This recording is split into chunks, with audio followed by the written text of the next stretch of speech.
Please আপনারা সব community একবারে কমিউনিটি হিসাবে ইউ মেনটেনও তার সাফ থাকতো।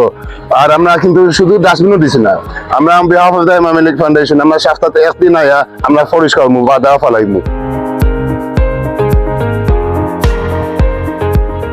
এগুলো তো একদিনও হইতে নাই, বাট মানুষের অভ্যাস বদলাইলে ইনশাল্লাহ আমার এলাকা সুন্দর থাকবো, এই পরিবেশও ভালো থাকবো, আর এই উল্লোক বিটবো, আর গন্ধ থাকতো না, আর মানুষ বেমারও পড়তো না।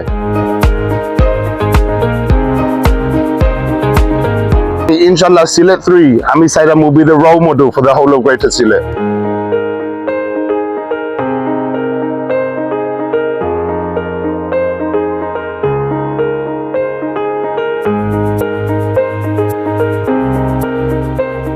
মালিক ফাউন্ডেশনের নির্বাহী পরিচালক জনাব রনি মালিক ভাই যে উদ্যোগ নিয়েছেন, আমরা এটাকে সাধুবাদ জানাই।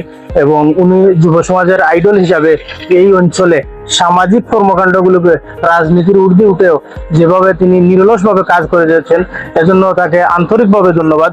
এবং আমরা আশা রাখি উনার মাধ্যমেই এই অঞ্চলের যুব সমাজ তার এই সামাজিক কর্মকাণ্ডে অংশগ্রহণ করে আমাদের সিলেট 3 আসনকে একটি উন্নত এবং মডেল আসন হিসাবে বাংলাদেশের কাছে উপস্থাপন করবে।